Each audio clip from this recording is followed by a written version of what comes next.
My dad threatened to cut my tuition just because I wouldn't attend my sister's wedding, and I'm still not sure if it was love or control. I never thought a single phone call could make me feel trapped in my own life.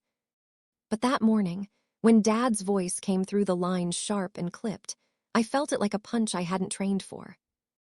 My name is Emily Carter.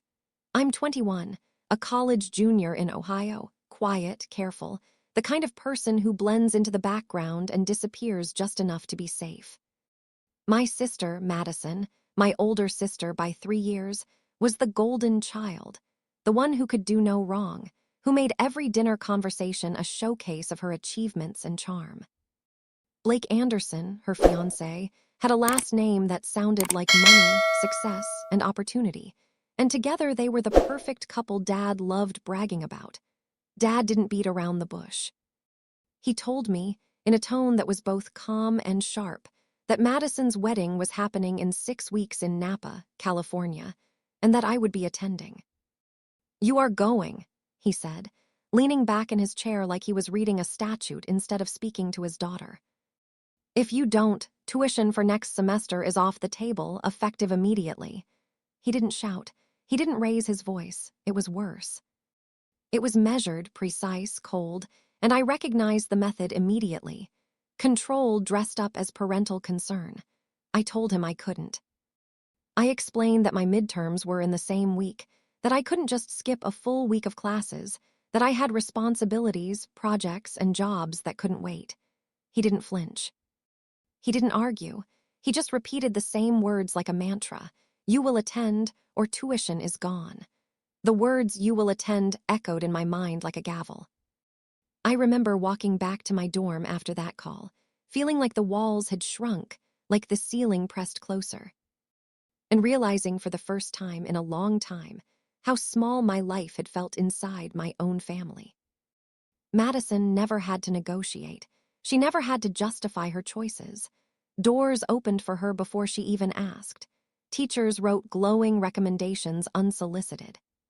Friends flocked to her effortlessly. Meanwhile, I was the quiet one who read too much, stayed in my room, worked summers, and learned to blend into the background. Praise was rationed. Love came with conditions. And tuition, that was the ultimate leverage. 2 days later, Madison FaceTimed me. Her apartment in San Francisco looked like something out of a magazine, the sunlight hitting her hair perfectly, her engagement ring catching the glow. She didn't ask if I could come. She stated that I would. "When you come, it'll be perfect," she said lightly. I tried to explain my schedule, my classes, my obligations. She laughed, just the smallest, dismissive laugh. "Don't be dramatic, Em. It's my wedding. Dad would never forgive you if you skipped it." I didn't argue. I knew she was right. Not because her wedding mattered more than my education, but because Dad's threats meant I literally couldn't refuse. I booked my flight quietly. I sent the confirmation email, watched the green checkmark blink back at me like a surrender. Dad responded with a thumbs-up emoji. That was all. No lecture, no praise, just a small digital acknowledgement that he'd won, at least on the surface. The wedding itself arrived faster than I expected. The vineyard resort smelled of money and eucalyptus. Tents stretched across rolling hills. Waitstaff in pressed uniforms called Madison by her first name as if she were royalty. And I stood there in my bridesmaid dress, blending into the edges, observing. Madison hugged me stiffly, whispered a thanks for coming, and immediately asked if I'd lost weight. I realized then that her language was always about control, validation, and optics. Every word performed, every gesture calculated. The rehearsal dinner was an exhibition of social currency. Blake's parents discussed mergers, acquisitions, and properties with casual authority. Madison glowed under the attention. Dad told stories about her childhood as if pitching a product to investors. And when someone asked about me, he shrugged and said, "Emily's still figuring things out," his favorite way of saying I didn't matter yet. I smiled, nodded, sipped my wine, and listened. Listening had always been my advantage. That night, alone in the guest room, I checked my email and found a message from a longtime client, urgent and high stakes.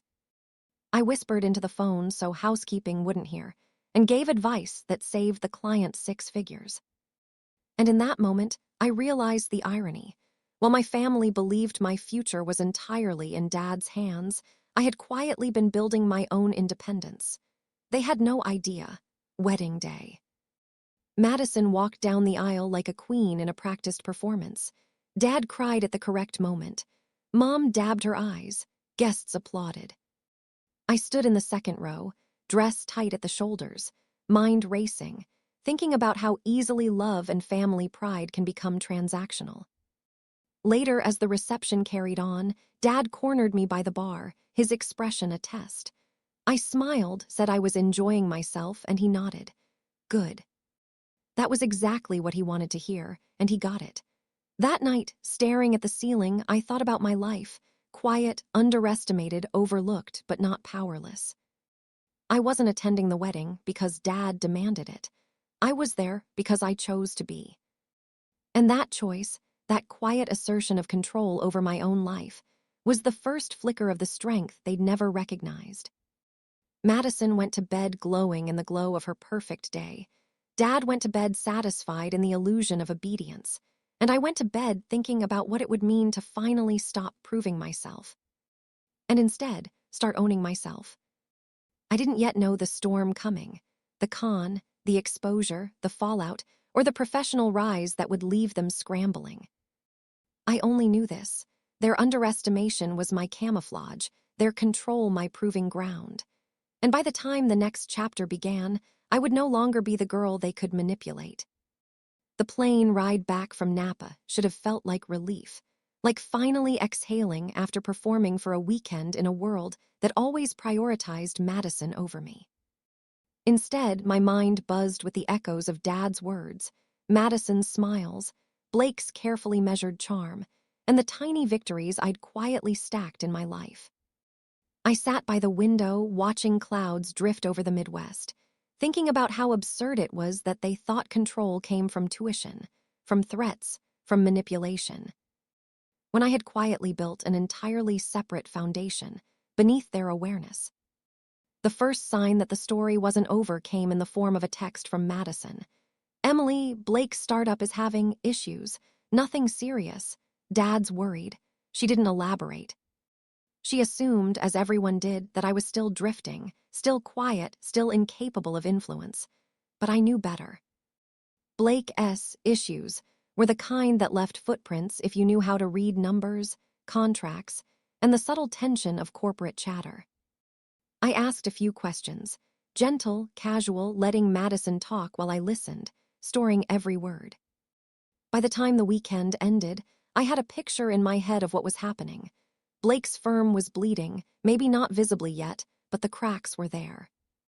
Mismanagement, inflated projections, internal leaks, all the classic signals I'd seen in clients before. But this time the firm belonged to my sister's husband, and my father had his money on the line. The stakes were personal, and suddenly the theoretical became painfully real. I didn't panic. Panic was for people who waited for someone else to save them. I opened my laptop in my dorm, logged into accounts I had quietly maintained for years, and began tracing threads, reviewing financials, checking LinkedIn connections, and confirming suspicions. I wasn't doing this to prove anything to Madison or Dad. I was doing it because I had to see the truth clearly before anyone else had the clarity or courage to face it. It was worse than I'd feared. The firm wasn't just struggling. It was being siphoned, exploited by someone who knew the systems better than Blake or his team. A long-running con had been embedded in the operation, disguised in corporate jargon and investor optimism, and I realized my family had walked blindly into it. Dad's money, Blake's reputation, Madison's pride, all leveraged against someone who would disappear with everything if not stopped. I considered my options. I could warn Dad immediately, step in, rescue them, and finally earn the praise I'd never received. Or I could wait, observe, and act strategically, ensuring that the truth revealed itself without needing me to shout it into existence. I chose the latter. It wasn't cruelty, it was calculation. Timing mattered more than ego. Over the next few days, I reached out discreetly to colleagues in my professional network, people who could validate what I suspected, and in quiet correspondence, confirmed that the firm was indeed in trouble. My analysis remained invisible, my identity hidden.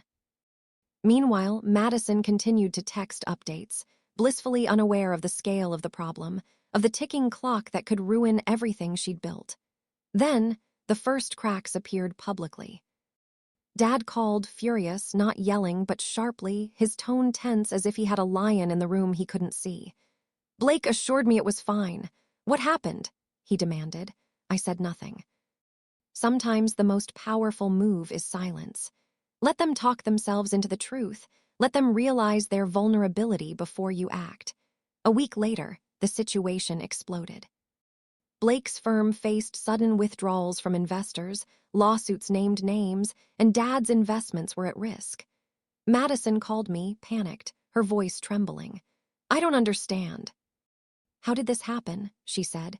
"Dad's blaming himself. Everything is falling apart."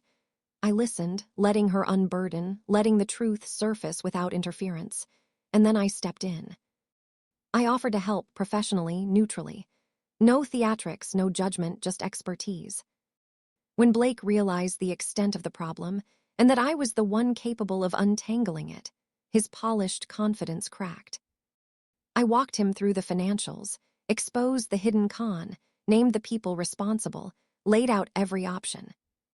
And when he realized he had no way forward without me, he understood something else entirely.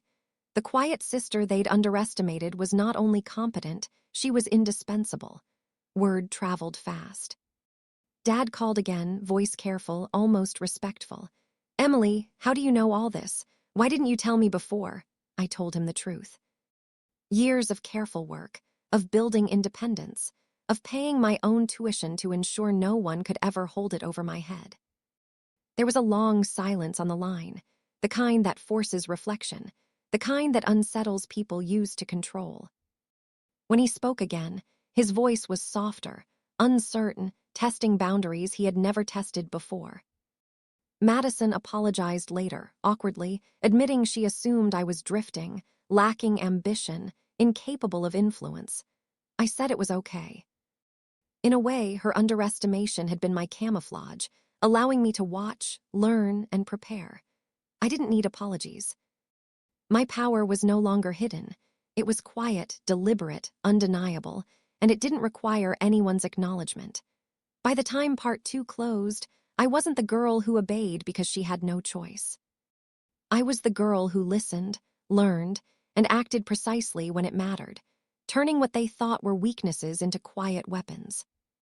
They had underestimated me, and in doing so, they had created a stage for me to step onto without having to announce myself. My independence, my power, my clarity, they were invisible to them, and that invisibility was my advantage. I could feel the shift already, subtle but irreversible. Dad's control over me was waning. Madison's assumptions of my limits were crumbling. And Blake, the man who thought he ran a successful firm, had no idea the quiet storm about to hit. By the time part 3 begins, the fallout wouldn't just be financial. It would be personal, emotional, and irreversible, because I had learned that real strength isn't loud. It waits, it watches, and it strikes when the moment is perfectly aligned. By the time the headlines hit and the lawsuits started circulating, the house I grew up in felt smaller than ever. As if the walls themselves were pressing in to witness the consequences of my family's assumptions. I came home briefly, under the guise of checking in, but really to watch how people would react when their carefully maintained illusions collided with reality. Dad's usual calm certainty was gone, replaced with a jittery tension I hadn't seen before. He had never been in a position where he didn't already have the answer. I watched him from the kitchen doorway as he sifted through emails, phoning lawyers, calculating damages, and for the first time I saw him small, not physically but emotionally. Madison was worse. She wandered through the house like a ghost, perfection cracking at the edges. She kept replaying conversations in her head, wondering if she had missed a red flag, if Blake had truly deceived her from the start. Her eyes found me across the room more than once, scanning, questioning, as though I were some enigma she had never truly understood. I smiled politely when she approached, offering advice only when necessary, and each time she backed away slightly. Unsure how to reconcile the sister she thought she knew with the woman standing in front of her. It was Dad who finally broke first.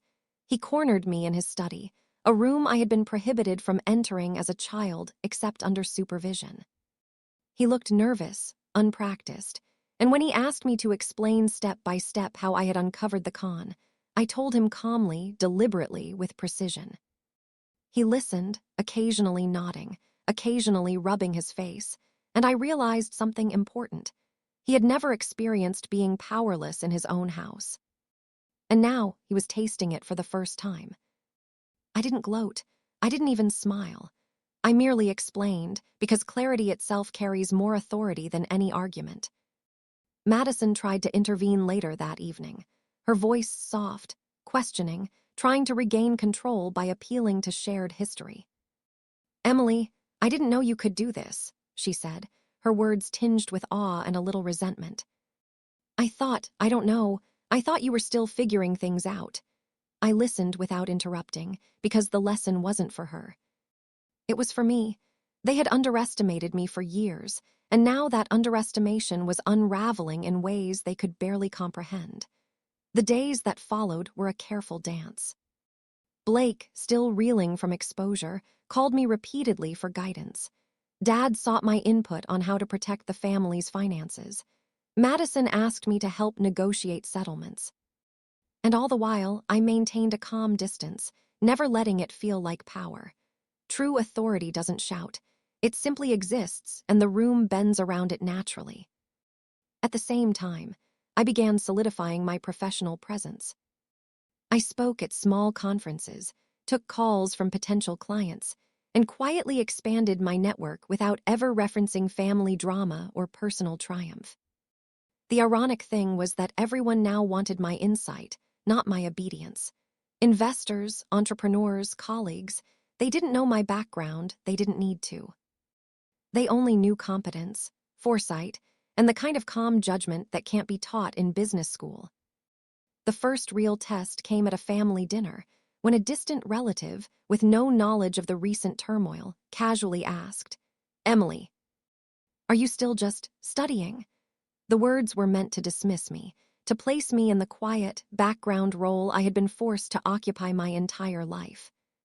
I smiled, polite but deliberate, and said, "Actually, I've been managing a few projects professionally, consulting for multiple firms." The pause that followed was delicious in its subtlety. Dad's eyes widened slightly, Madison's jaw tightened, and the table went silent. The world they thought they controlled suddenly had a new axis, me.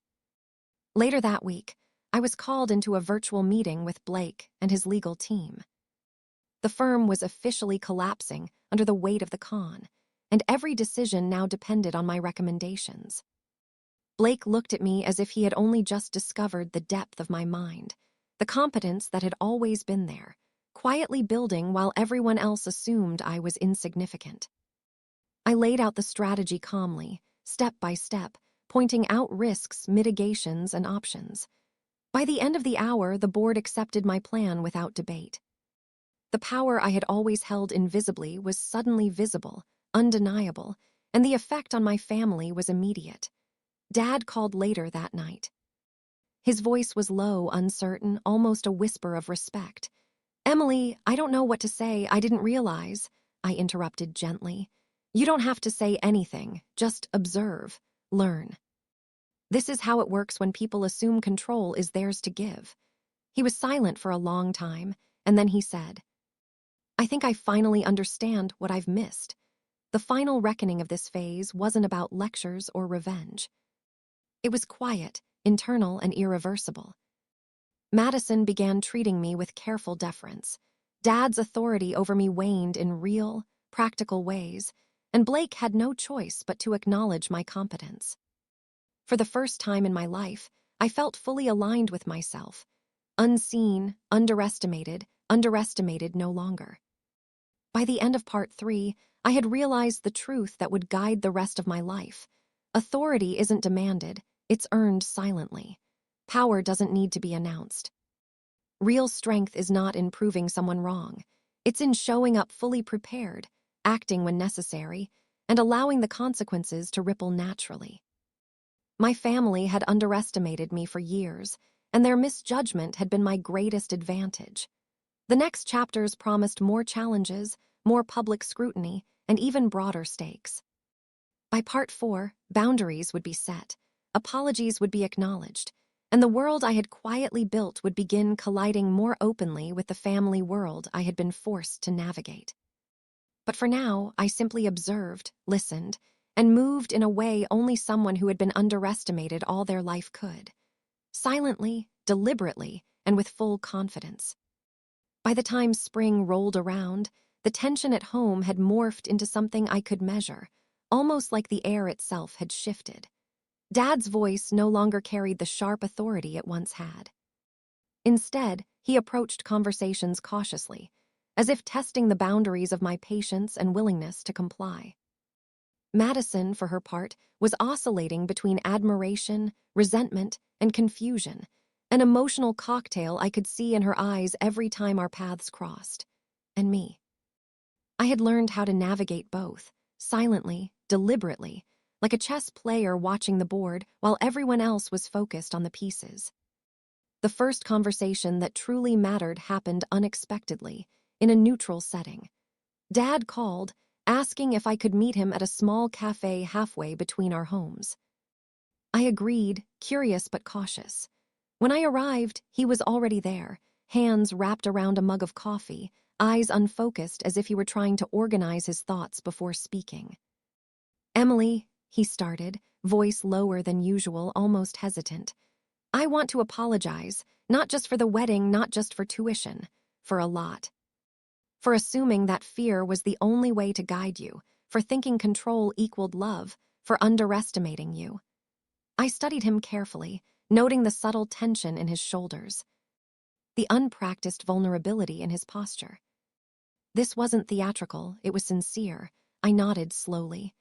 "I accept that, Dad, but if we're going to move forward, things need to be different. Boundaries matter. I need to make decisions for myself without feeling like my choices are constantly held hostage." He paused, swallowed, and finally said, "I understand. I'll try. I don't want to lose you to resentment or distance because I couldn't see what was in front of me." And in that simple acknowledgement, a weight lifted, not for him, not for Madison, but for me.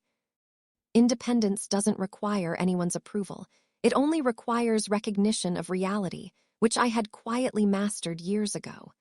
Madison, meanwhile, was learning in her own way. She called me that evening, hesitantly, testing the waters. "Emily, I feel like I've been seeing you wrong all this time," she admitted. "I didn't realize how capable you've always been. I guess I just assumed quiet meant, I don't know, that you weren't ambitious or that you weren't capable." I let the silence hang for a moment before answering. "Being quiet isn't the same as being weak, Madison. Strength doesn't always need to shout. It can build, slowly, invisibly, until it becomes undeniable." She sighed, a mixture of frustration and relief, and said, "I think I'm starting to understand." That understanding didn't come with perfection. She made missteps, assumed old patterns would work, tried to control situations she hadn't yet realized weren't hers to control. But each time, I responded with measured calm instead of confrontation, subtly redirecting the energy while maintaining boundaries. By the end of the semester, it was clear. The balance of influence had shifted. My family, intentionally or not, had ceded control to someone they had underestimated for years. Professionally, I continued to expand. I consulted with more clients, offered insight discreetly, and built relationships grounded in respect, not spectacle.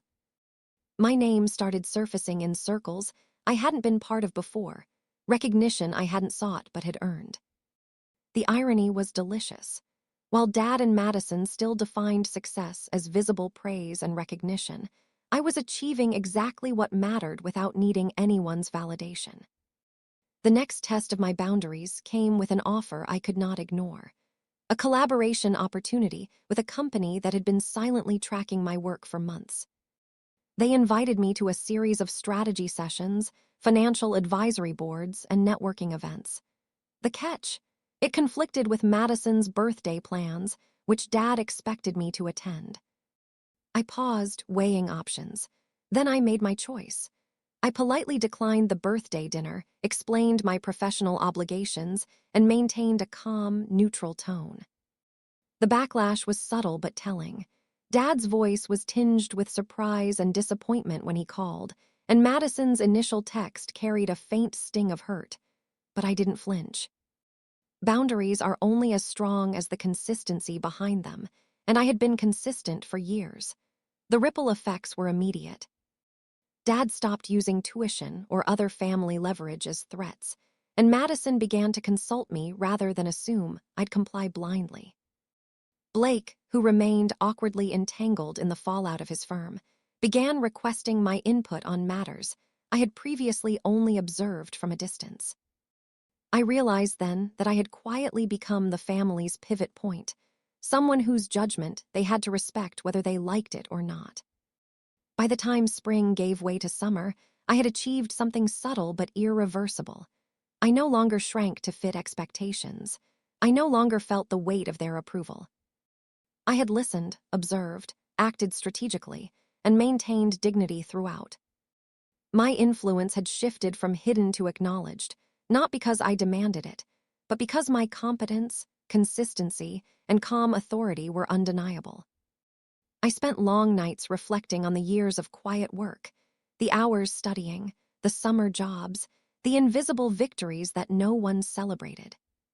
All of it had prepared me for this moment, this equilibrium where I could move freely, act decisively, and maintain my autonomy. The people who had underestimated me for years now had to confront the reality that I was no longer their subordinate, no longer a silent observer. I existed fully, deliberately, and with authority. And while the family was adjusting, the world beyond our home was beginning to take notice. Invitations, opportunities, and recognition started arriving at my inbox, each one a reminder that the stage I had built quietly in the shadows was now intersecting with a wider world. By the end of Part 4, the groundwork was laid for the next phase. Public exposure, professional visibility, and the moment when the narrative of my life, once controlled by others, would finally belong to me entirely.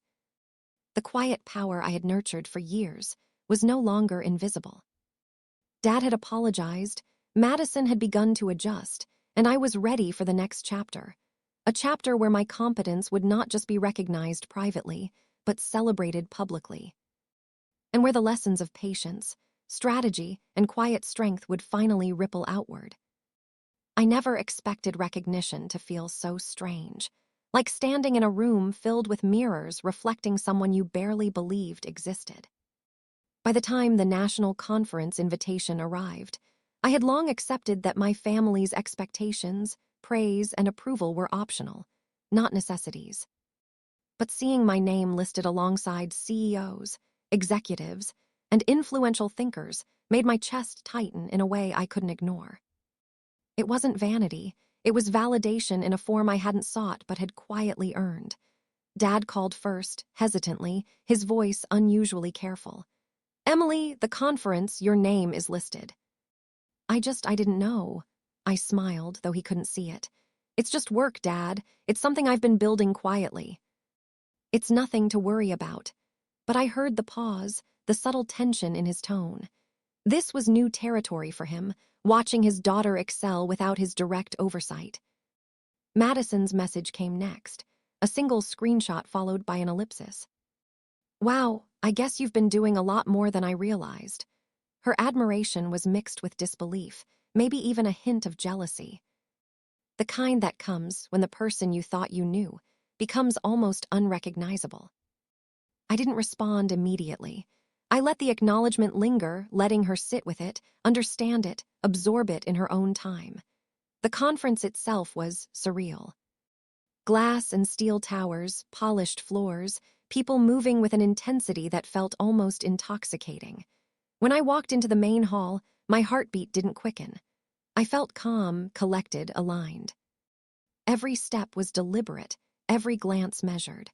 I had been underestimated my whole life, and now the room would see me without the veil of assumption. When I stepped on stage, I didn't announce myself with bravado. I started with a story, an observation, a subtle reflection on ethics in business, invisible labor, and the consequences of underestimating those around you. The audience leaned in, nodding, taking notes. Their recognition wasn't immediate applause, it was attention, the kind that transforms respect into opportunity. After my talk, the ripple effect was immediate. People approached, introductions, business cards exchanged, invitations to collaborate, requests for insights. I navigated each interaction quietly, deliberately, without boasting.